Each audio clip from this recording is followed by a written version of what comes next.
Welcome back. Thanks for coming for day 2. We're going to get started first by reviewing the agenda today.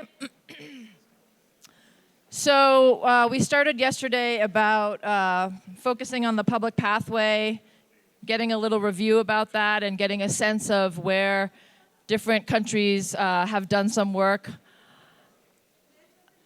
Today we're going to move into from program to policy, opportunities and challenges.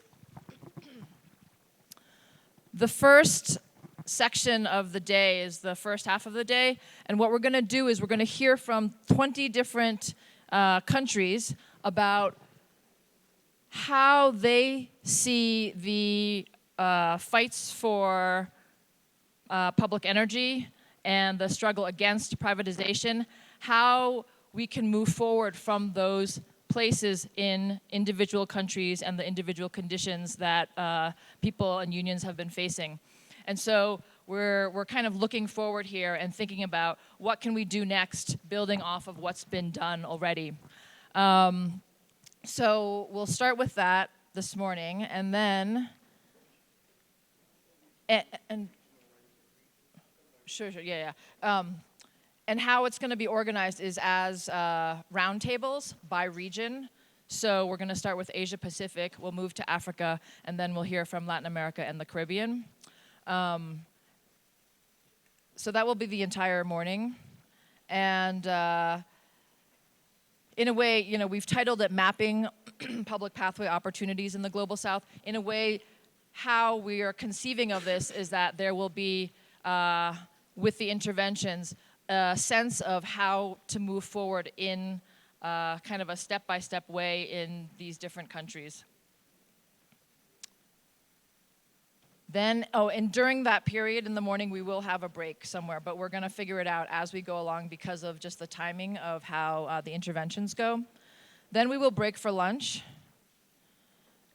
And then after lunch, we're going to hear about technology options, developing a public pathway approach to technology options. And this is an opportunity for us to technological pluralism, getting a sense of what are those technologies, those low carbon technologies that are out there.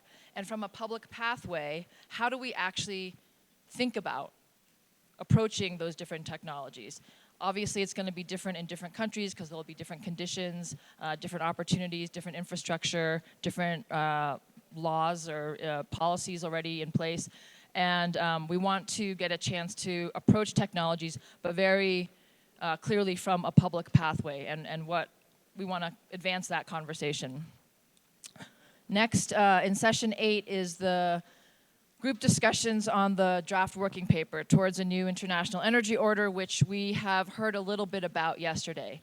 Now, we've heard some feedback from different comrades in the room after yesterday's session that people actually want to hear a little bit more of a presentation about the paper, and so we will offer that today during the session so that before the group discussions, all of you can get a little bit more of a framing from the paper and also a little bit more of the content. That will, we hope, help stimulate the discussions for which we have questions that we've posted on the program that will hopefully guide your discussions in the breakout groups. We also understand that yesterday we didn't do the reporting out from the breakout groups around the public pathway discussion, and so we kind of see this as a flow and a continuation from those discussions, and in your groups, which will be the same as yesterday's groups, you will kind of get a chance to continue those discussions, but under, with, I don't know, more information from the working paper. From those discussions and breakout groups, we're going to ask that you chart out or take notes on big chart paper, which we will collect. And then on day 3, tomorrow, we will use some of that, the information that was written down from your breakout groups to hold a larger discussion within the entire meetings. We'll have a break, and then session 9 is the Green Industrial Policy session. What does it mean for the Global South? This is, I think, a big discussion, and I think we're at the early stages of trying to think about this under a public pathway. What does this mean? How do we think about decarbonization in the context of developing industrial policy, particularly in the South where emissions are growing and the demand for energy is increasing? And what are our options given that we need to decarbonize, but we have access to fossil fuels? And then so that ends the day. In terms of the larger program. We have an evening session that's optional, but should be very interesting, and it's specifically on Palestine, and that will preface our solidarity dinner with Palestine. So everybody is invited to that. That's happening in the address that you see on the screen. It's a 2-minute walk from the hotel. It's a Zapatista restaurant, and both the session and the dinner are really about how do we use our power, our collective power as primarily energy unions in the world to stand in solidarity with Palestine, to organize for a free Palestine, and therefore really to participate in the campaign, the global campaign for an energy embargo on Israel. So it's a dinner, we get out of this space, but it's really meant to be a working dinner, and for all of us to get involved with that campaign. Thank you, Lala. And that will end our day together. So we look forward to day 2, and let's get started. Okay, good morning, comrades. Amandla! Amandla! Amandla! Okay, all right, comrades, we're going to hear from about 20 countries this morning. It's going to be intense, but this is one of the sessions I've really been looking forward to.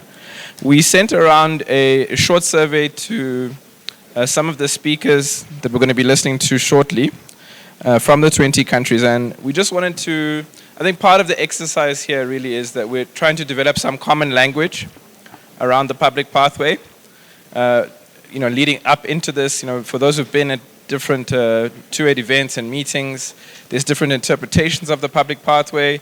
I think we're really getting somewhere very positive, but we do want to find ways to develop a common language and also improve our understanding, especially in the context of our, the rapidly changing international landscape. So we put a few questions on the table, and some of these questions are really related to foundational elements that shape the public pathway. And we want to get a sense of how unions are engaging, right? Because we know that you're obviously none of what you're hearing here is completely new. Many people are involved in their own countries, in their own regions, within their own countries, and in the international stage on this issue. So we asked the comrades from the 20 countries, well, have you been involved in any formal processes to engage on develop positions on climate change, the NDCs, and so on? And about just over 2/3 of our respondents said yes to that. 80% of the countries that are going to speak in the regional report backs now have visions or proposals for just energy transition. Almost everybody has participated in developing submissions to comment on electricity prices. So it's important to also bring that link in here, because when we talk about the public pathway, the ability to set and control prices is absolutely fundamental to the status of electricity as a public good. More than most countries have not developed positions on energy access. There could be a number of reasons for that. Hopefully we can have some comment about that as the days go on. It may well be that a good number of our respondents are from countries with maybe over 70 to 80% electrification. Almost everybody is part of a union structure that has a position against privatization, a formal position. So it is also important to also emphasize here that we do have common ground that we are standing on, right? That we are here partly because we support a version of a public pathway. We're trying to develop a common language and move the struggle forward. We asked comrades to circulate some links related to these questions, and we're going to compile all of those links from the different countries and send those to you at the end of this conference so that you have access to them. and that's part of an ongoing process to just try and deepen internal communication within the trade union network, to a global network as well. So I'm going to hand over to our facilitator, Smritee, for the Asia-Pacific region, and we're going to be hearing more about what are the opportunities for challenging privatization and for developing a public pathway going forward. Thank you. Thank you, comrade. Very good morning and namaste, everyone. I hope all of us awake. Beside, jet lag and then time different, I can understand. But however, the issue is really a burning, and then class struggle won't let us sleep, that I believe. So once again, very good morning. We are going to...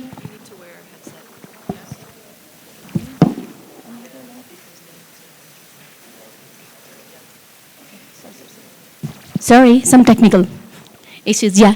So once again, a very good morning. Yes, of course. We're going to have a very warm welcome, everyone, and the discussion of the roundtable. And as you can see, the 5 major questions, lots of things that we did it, but how we did it. The initiative is really different. As we are talking about the Asia Pacific, it's itself really versatile, really a diverse situation from the top of the world, Himalaya to sea level. So we can imagine what kinds of diversity we do have, and then that's why we can see the very different level of the initiative, how trade union are working. So I would delighted to welcome the panelists of the roundtable. So first, I would like to invite Brother Andy from Indonesia, and Brother Ashim Roy from India, Brother Josua Mata from Sentro, Philippines, Brother Shankar Lamichhane, Nepal, and Brother Kim from Korea, and Sister Swastika, we have a small video from Sri Lanka. So of course, we're gonna have a really good discussion, and this is how we trade union work. Sharing is a caring each other. However, the capital can move one place to another place for the grid or the profit making, and we are the counterpart. We are learning each other. Experience give us the rich experience from each other. Sharing is a good practice for us. So once again, please, comrades, put your hand together for all this great panelists to welcome them. Thank you.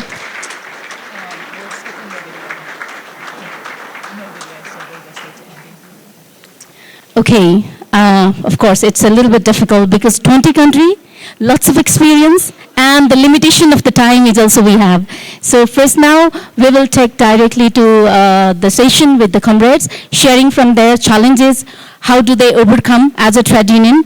Based on that 5 questions that we do have here, so it will be easier to focus on because of the time limit also. So first, without any further delay, let us hear, because we want to hear much further diverse situation, diverse initiative taken by the trade union. Without further delay, I would like to give a floor to the Brother Andy Vision for PPI Indonesia to share the experience, struggle, and the achievement from the Indonesian part. So, Brother Andy, floor is yours. Thank you, Sister Smritee. Buenos dias, comrades. Yeah, good morning. Comrades, brother and sister. First, there's a presentation I want to show. This is the story of Indonesia about the mapping of public pathway opportunities. Okay.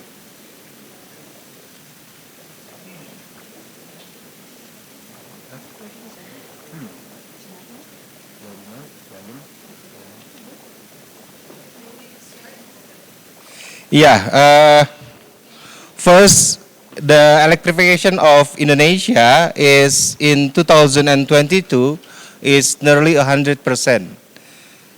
According to data, 99.63%. So almost 100% of Indonesia is already got electrification. And according to the data in 2021, the capacity and mixed energy in Indonesia, the capacity is 72 gigawatt. Next. This is the electrification. Next, yeah, this is the capacity and mixed energy. The capacity is 72 gigawatt in 2021 and increasing. Now it almost 78 gigawatt. But the problem is the mixed energy, especially for the new renewable energy, is only 12%. So almost 88% is fossil fuel, and nearly 70% is from coal. Next. Yeah, this is general plan for electrification supply. So in the latest general plan for electricity supply, Indonesia is planning to add some new renewable energy, increasing to up 51%, and coal is decreasing to 34%. But it's only a planning, because the latest news, Indonesia is canceled the retirement for coal power plant. So it's being canceled because the government said, JP, there's no money, come to Indonesia. So Indonesia is start to rethink about the pension of the coal power plant. Next.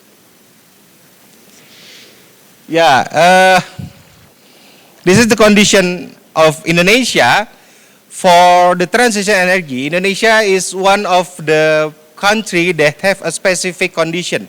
What is? First, before transition energy is done in Indonesia, we already have oversupply. So maybe some countries lack of energy, but Indonesia, we oversupply it. Almost 56% in the 2022, we oversupply it. So it was a specific condition to adopt the transition energy. So it's common things that we say it's not energy transition, but energy extraction, because it's going to add it some more energy, although we already oversupply it. The other condition is the mixed energy called renewable energy. Renewable energy is 12% and the coal is 70% now. And the comparison selling price from the PLN itself and to the IPP, it's IPP sell 36 more higher for the tariff in generation side. And in August, there's issue of polluted sky in Jakarta itself. So this is the condition in Indonesia. But yesterday we heard that the Mexico is using the human rights for enhancing the electricity to the people in Mexico. So that's why they push the public pathway, and it indeed success. In Indonesia, we have a constitution itself, that is Article 33 of 1945 Constitution of Indonesia, that the basis for Indonesian economy. Article 33 said that it is the prosperity of the society that should be prioritized, not the welfare of individual. So this is our constitution said. And the Constitutional Court, that the one can translate the constitution, is consistently on decision in 2023, 2015, and also 2023, the latest in the November 2024, is consistently translate that electricity is included in the production branch that important for the state and affect the livelihood of many people, and therefore must be controlled by the state. Or it consists of Article 33, paragraph 2, and it cannot be separated with the paragraph 3, that is earth, water, and the natural resources contained therein or controlled by the state and used for the greatest prosperity of the people. So the Constitutional Court said that electricity is an example of Article 33, paragraph 2 and 3, that is, electricity must be controlled by the state and used for the greatest prosperity of the people. This is, like I said before, the second scenario of privatization is Indonesia is not to control the asset of the state, but to control the market of the electricity itself. The data shows, the data shows that every year from 2020 to 2023, the market share of IPP, the private sector, is going up from 30% up to 43%, and the market for the PLN itself is decreasing from 69 into 56 in 2023. And the data we predicted in 2024, the IPP will rise up to 47%, and the PLN itself will decrease more. So this is how privatization is done now in Indonesia. They don't have to control the asset. They control the market using the TOP and the bidding energy itself. So they're using two scenarios to make the privatization succeed in Indonesia. And what are the consequences? The consequences is the government must edit from the state budget compensation and subsidies. The graphic below, you see in 2024, PLN got 65 trillion rupiah subsidy and compensation. But in 2023, PLN got subsidies and compensation rise to 142 trillion. So in 4 years, it multiplies almost twice. More than twice, exactly. 68 to 142. But we can see another data that PLN have to buy electricity from the private sectors in 2022 is 96 trillion rupiah. In 2023, rise to 154 trillion. So according to that data, we see that all the subsidies and the compensation from the government to the PLN, by PLN is giving straightly to the private sectors. It's a problem in our country, in Indonesia. If PLN didn't get subsidies and compensation, the tariff of electricity will rise up to 52%. Then we used to pay now. In 2025 at 2024, we predict it will rise up to 65% from the used to tariff that we pay now. So that was the effect of the privatization in Indonesia. So how we translate public pathway in Indonesia especially? First, we translate to become three things. The first is not against the Constitution of Indonesia, especially Article 33, paragraph 2 and 3. There is no unbundled and no privatization. The secondly is public pathway must make affordable selling price or affordable electricity tariff.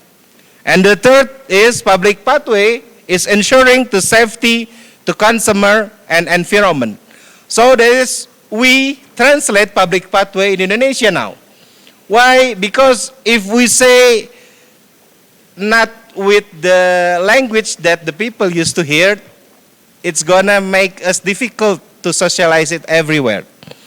And using this, the public pathway that TUET bring to us, in 2024, we invited several trade unions besides the electricity. The electricity union in Indonesia consists of 3, SPPLN, PPIP, and SPPGB.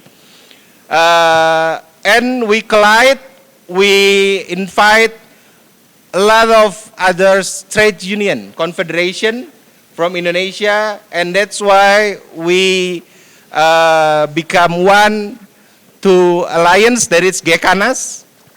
GECANAS is Alliance of Trade Unions, and now we are together hand by hand to introduce to people about the public pathway.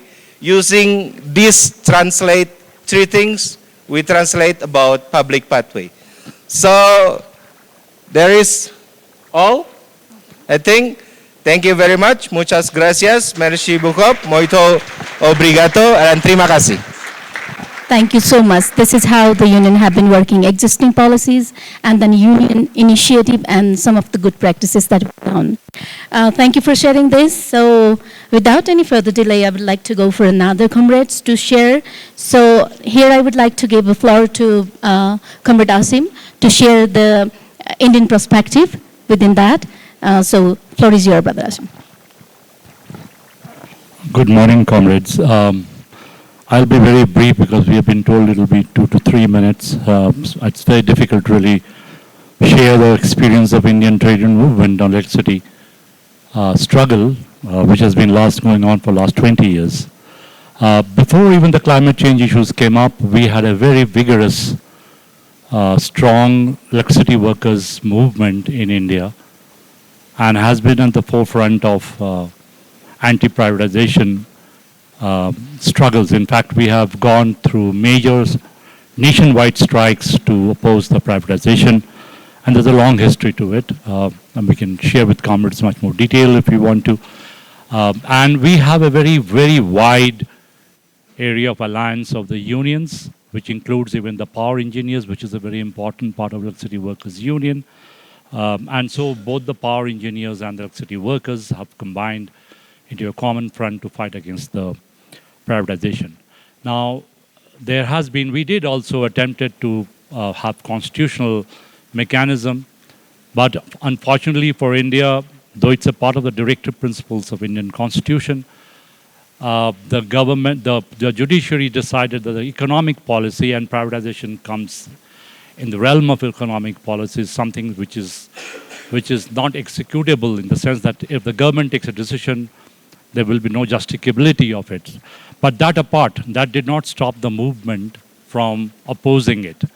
And as a result of it, there has been there's been a very strong movement, and as a result of which, fortunately for us, we have not allowed the privatization of the public sector. In the sense, though unbundling has happened, but the unbundling has still happened within the within the public sector. In the sense, there's the different entities. So basically, corporatization of our electricity production, electricity distribution, electricity transmission has happened within the public sector framework. But what has happened is an expansion of, like my brother Andy said, the electricity market has been opened up and allowed private partners to come in and private investors to come in. And as a result of which, we have a act, which is called the Electricity Act. And one of the important social movements' demand all over the country has been the repeal of this act. And that's a very important, I'll come to that, that's a very important component of both the social movement as well as the union movement for the repeal of the Electricity Act. But nevertheless, within the framework of the Electricity Act, various unions and consumer movements have challenged every privatization efforts. Every power tariff has been challenged in the Electricity Consumers Commission, and we have actually had very good judgments which have gone in favor of the people and favor of the Electricity Workers Union, to the extent that one of the most obnoxious private capital of Mr. Adani and Tata, which wanted to have almost like a captive purchasing power agreements, was cancelled, and they had to be, they wanted to be cancelled because they were negotiated in a point when the prices were much more better, and when the prices rise, they actually lost out. And so they challenged it for a reshaping of and reconstituting of this purchasing power parity, but that was lost. So there's been some gains even in the City Act in terms of convergence. I'll say quickly that there's a fairly very strong climate change movement, or movement which is related to the climate change. We have a very vigorous what is called the informal sector, the forest workers movement, the fishermen's movement, and this is all very dynamic movement which has taken up the climate change. It is in that midst that the unions from the power sectors and what is the central, the federations, that they have intervened and have actually argued for a more just transition. But let me say, in the first phase of when this issue came up, for us the union movement was what would be the peaking power, what is the level of where, and this is a very important for Indians and for many of the Asian countries where we want to combine the developmental rights as well as the labor rights, and so for us, and the climate justice issues. So for us, this combination comes up in understanding what is the trajectory of our coal production and where it will peak. And the first level of debate was where is the peak, where is the peaking. And one of the result of that was that because there was a fair amount of renewable energy expansion, one assumed that the peaking of that coal production would be much more earlier. Unfortunately, as Sean has said yesterday, and as we know that there has been a fairly setback in terms of the renewable energy expansion, and so as a result of it, many of our coal peaking or the coal production has not declined, but has actually increased in many areas. And one of the ways, and this is a very innovative thing that we came up as an argument, I just want to share it, that one of the interesting combination of the power sector unions and the climate change activists was that we argued, and this is the way we try to convince the trade union and the part of the trade union movement, that there is a co-benefit, and the concept of co-benefit from shifting from coal is a larger scale. And so the co-benefit concept was a very important way of arguing for the trade union movement in India to join the hands with social movement and particularly environment movement. I'll come back to quickly to the last. There is a fair amount of we have a massive coal, not only the coal power production, but our coal industry is massive. It's like our almost like 1/3 of our country is a coal producing area. Our 80% of our our electricity has been coming from coal power stations. And so essentially, coal transition is a very important part of us. And I really feel that there is a lot of work that is going on in terms of the two areas where the unions are getting involved. And we are in the first stage where for the first time, the communities which are involved in the coal mining area and the unions are coming together to see how can there be an alternative developmental plan where coal is to be made, where coal transition has to take place. In a similar fashion, there are many issues, I'm sure. In fact, I would suggest at some point that we should have a far more cohesive discussion on how the thermal power stations are adjusting to the renewable energy, because there are lots of technical issues that come in. Whole question of what is the base load, what is the power load factor, and that has a lot of implication in terms of how the union movement will address some of these issues. So I'll kind of come to that I think when we talk tomorrow a bit more on this. But essentially, we are moving to building up alliances to really challenge the coal transition in a way where it becomes a just transition. Everyone felt that the energy transition will take place because the whole of government of India's approach of a lot of international capital flow will take place. Unfortunately, that is not taking place. And so the question now comes up, how do you really build up the resources for a just transition in countries like India?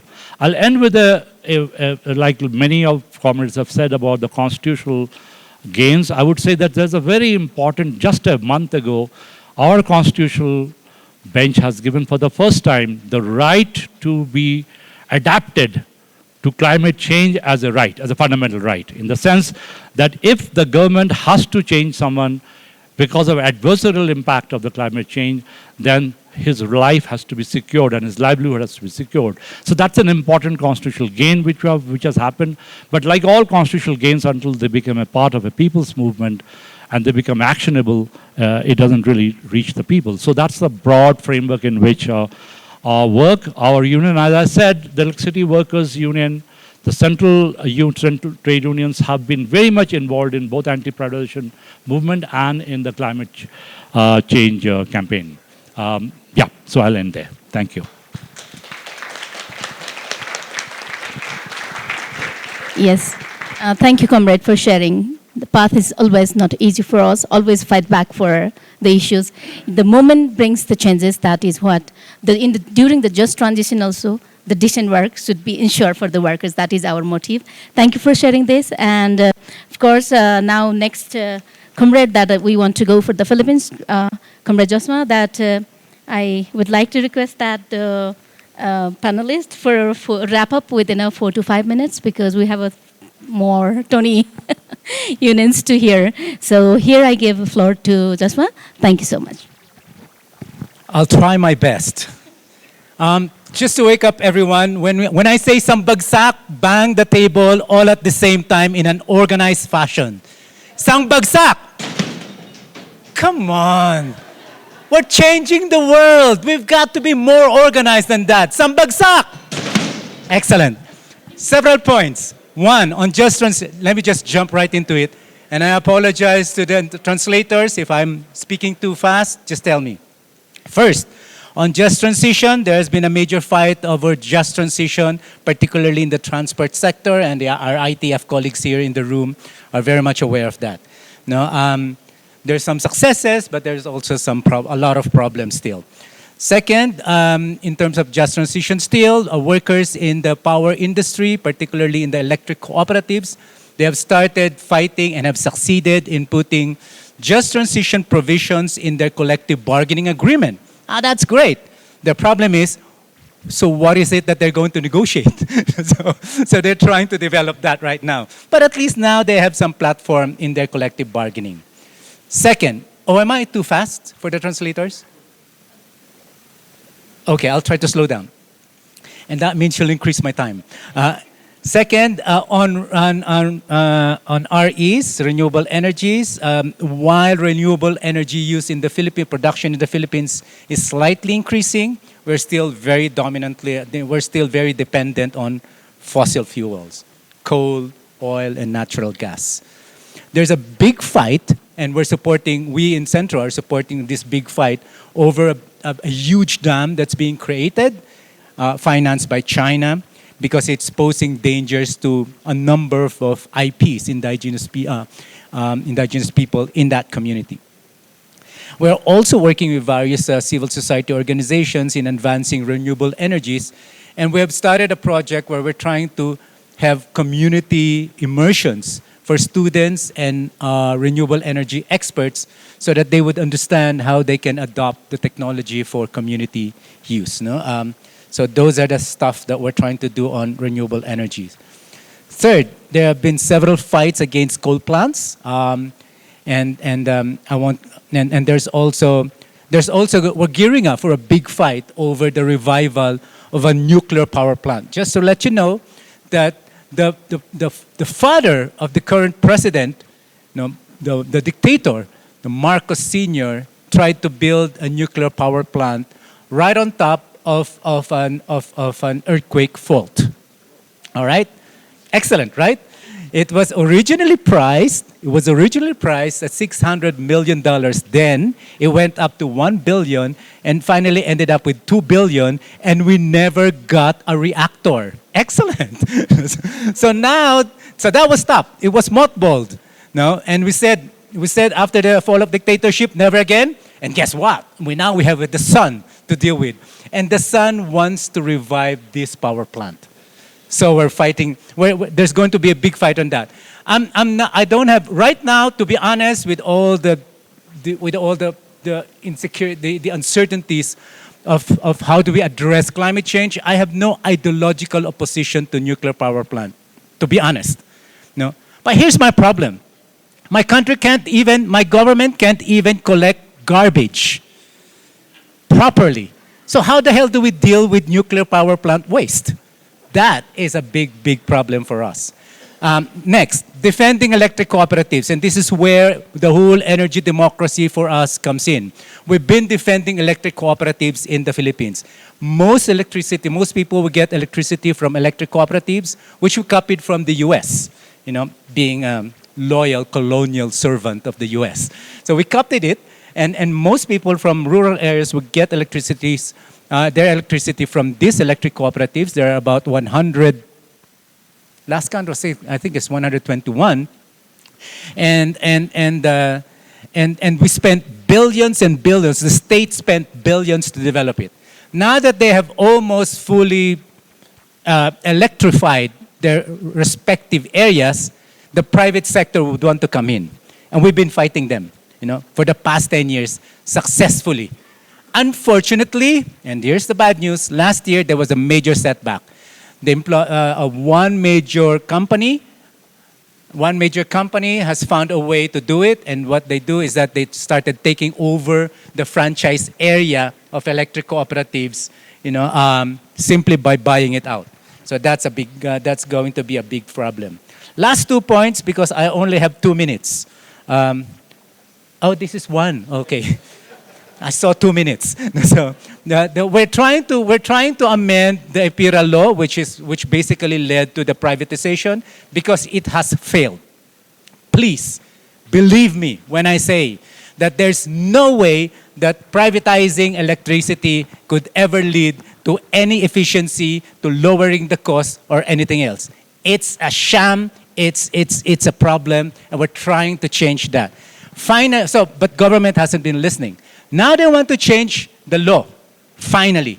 But not because they're listening to us, because they wanted to liberalize it even further. So now we're going to fight that again. And then my last point on NDCs, on nationally determined commitments. Government has been engaging with us through fits and starts. But the labor movement, I'm glad to report, the entire labor movement, despite all our quarrels, we've managed to adopt a labor agenda that includes development of a labor-led green industrial policy, which will start working this year. And then finally, we're also working bilaterally with employers to develop just transition on particular sectors. So with that, I'll stop, and I'm within that. Sambagsak! Come on, let's do it better. Sambagsak! Thank you. Thank you so much for taking the time. I'm sorry that's chasing the time, because that is mandatory. You did it. That's why Isan Baksa for you, 2 Baksas. So here, of course, the generations, not only one generation, there is several generations to fight back for the trade union, but we are fighting. That is what the spirit of the trade union to carrying. So without further delay, we would like to go the presentation for the South Korea, their struggle, their achievement. We'll love to hear from comrade from South Korea. Buenos dias, comrades. I am Kim Seok from KCTU.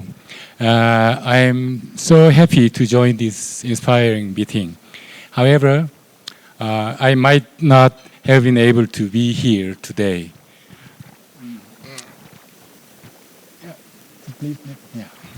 As you may know, on December 3rd of last year, South Korea's President Yoon Suk-yeol declared martial law. It was a sort of self-coup and McCarthy's Red Purge to suppress any opposition to the government. So martial law proclamation number 1 prohibited any collective action, including strikes. And several people were the first target to be arrested, including the president of a National Trade Union Center, presumably the KCTU. So fortunately, the National Assembly voted to lift martial law. President Yoon Suk-yeol was impeached and jailed on charge of rebellion, but is still president pending the Constitutional Court ruling. The KCTU has been at the forefront of the protests in the front of National Assembly when martial law was declared, as well as the weekly people's marches that continue to now. So this is quite natural for the KCTU. Since its beginning, the democratic labor movement in Korea and the KCTU has been actively involved in social issues, including the democratization of Korean society. Because we believe that the democratization of working places is impossible without the democratization of society, and that the guarantee of labor rights can only be achieved through the expansion of basic human rights guarantees. So this is a brief history of the KCTU, just for your information. Yeah, next. So KCTU was seen as an obstacle by the government and big corporates because of its active social role and voice for workers and the people. Even liberal governments were not friendly to us, and conservative governments were hostile. Yoon's government was no different. The KCTU has taken an active stance on climate issues such as carbon emissions and disease and just transition, and has communicated its demands to the government and business. When the Framework Act on carbon neutrality was being formulated, the KCTU met with the government and criticized its limitations. In the end, we refused to take part in the committee based on the act, believing it to be a mere declaration to justify government's position. Coal-fired power plant will begin to close down later this year in Korea. By 2038, 40 power plants will be shut down. So the KCTU and power workers agree on that fossil fuel power plants must be shut down to respond to the climate crisis and reduce carbon emissions. However, the government has not taken any effective follow-up measures to close coal-fired power plants. The closure of coal-fired power plants should lead to a rapid expansion of renewable energy, but it should be a public sector renewable energy expansion, not a disguised or detour privatization that hands over new renewable energy generation to private and foreign capital. Currently, the public sector accounts for 66% of South Korea's total power generation capacity, with coal-fired power accounting for 40% and renewables for just 3%. The government has not been active in expanding public renewable energy, despite the closure of public sector coal-fired power plants. Private companies, including foreign capital from Macquarie, BlackRock, Equinor, and Ørsted, currently account for 92% of offshore wind power projects. At this rate, the current public sector dominates energy supply will face privatization within a few years, with coal-fired power plant closing. Is privatization in disguise, privatization bypassed? Next. So the closure of coal-fired power plants will also have a major impact on the jobs of 20,000 power workers. However, the government has no answers on it. The closure of coal-fired power plants should be followed by a rapid transition to an expansion of public renewable energy and job security with workers' active participation. That is the just transition and the demand of the KCTU. So South Korean power workers are gearing up for a fight. For 3 years now, they have been demanding a just transition through power workers' marches and climate strikes. Together with the climate movement in Korea and power workers, the KCTU has been pushing for the enactment of several laws, including the Public Renewable Energy Act. We are planning to organize a power workers' march in April this year and intensive all-out struggles in August and December. The closure of coal-fired power plants and the transition to public renewable energy and the just transition is not only an issue for power workers, but also an urgent task for civil society to defend energy publicly and prevent privatization through the transition to public renewable energy. Yeah, that's it. Muchas gracias. Jeng.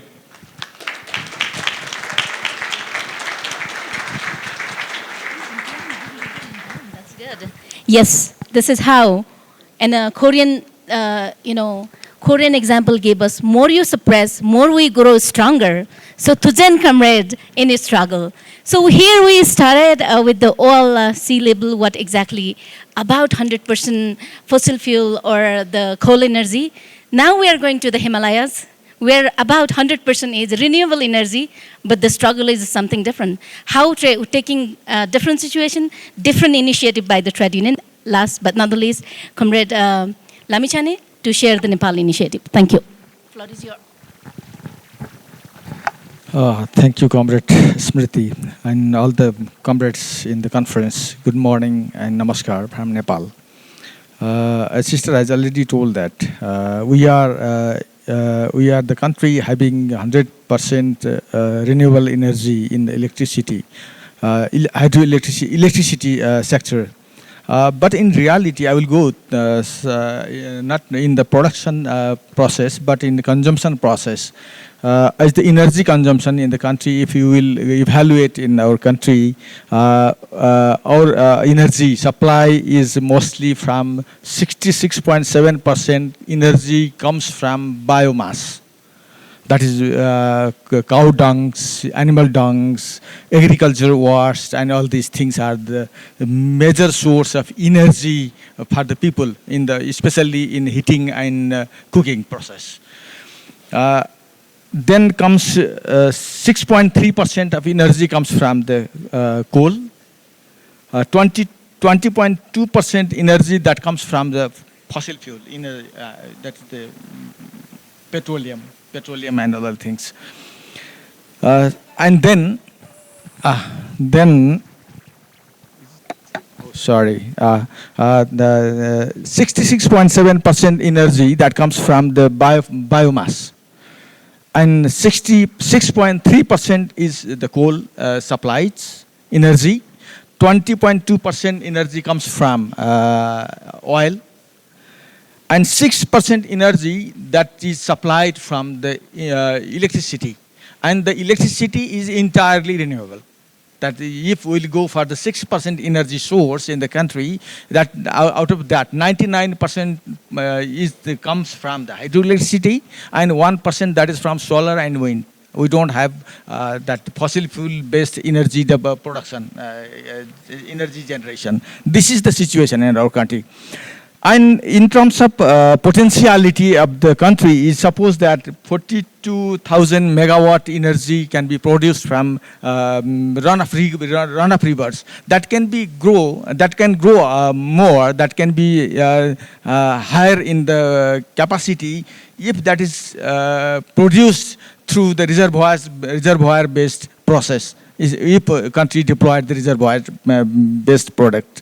So in long run, we have to transit this, we have to make the transformation of transition of the electricity consumption, electricity production and consumption through hydroelectricity to substitute this biomass production and coal and also the fossil fuel-based energy supply. This is the challenge of the country, so that country is facing, doing its best. After 1990, in the restoration of democracy in Nepal, the government there was huge pressure for the privatization of electricity.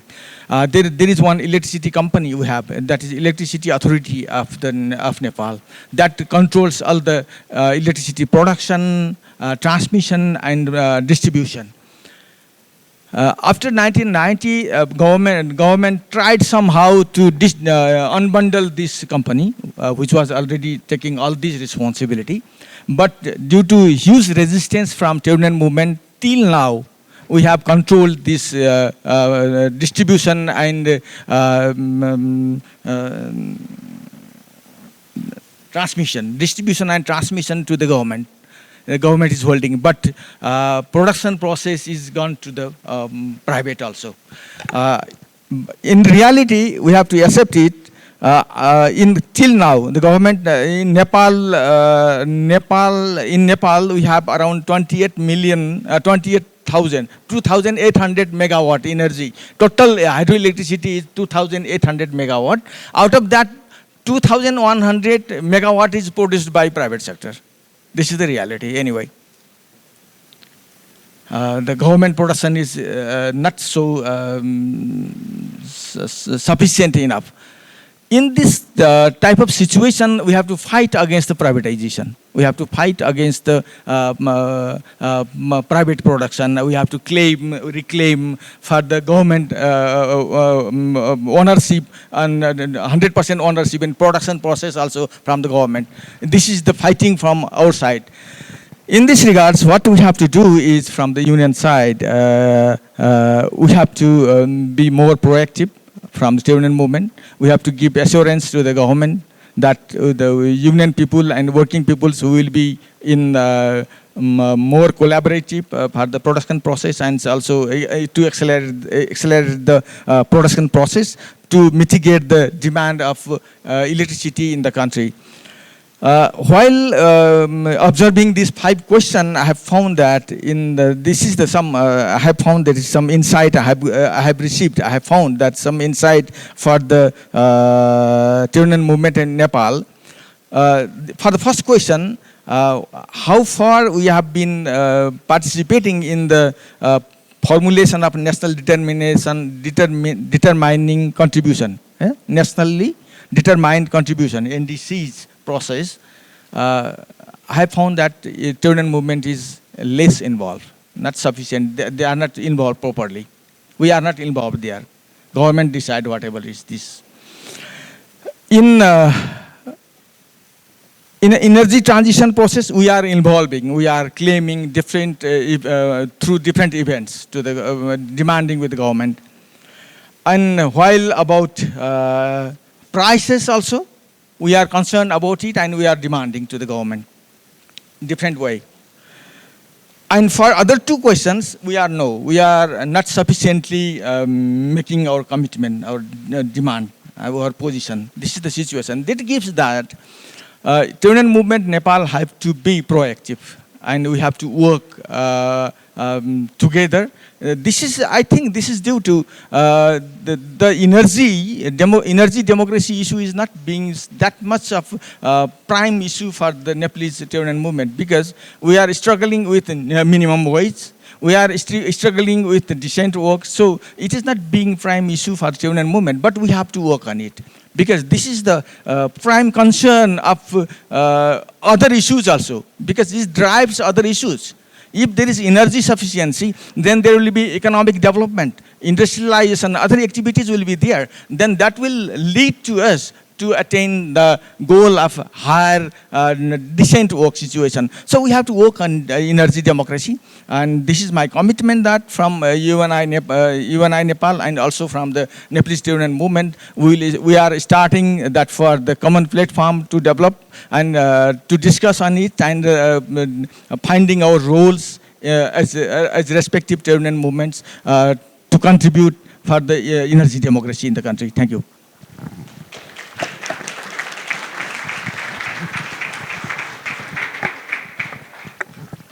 Thank you, dear panelists. It's really, comrades, such a diverse, situation. Then our initiative is also something very interesting. So I really would like to thank all the panelists. That, of course, long way to go. It's really we're doing something, but still move forward to do a lot. So let's continue our fight for the more just and sustainable future for the workers in world of work. Let's make the decent world of work for the working class. So I would like to wrap up here.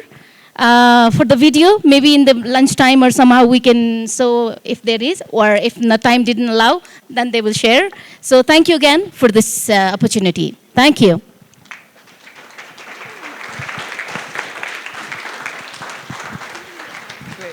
Thanks, everybody, for a great panel. We're going to take a 10-minute break and then come back for the Africa regions panel. Okay, 10 minutes. What time is it?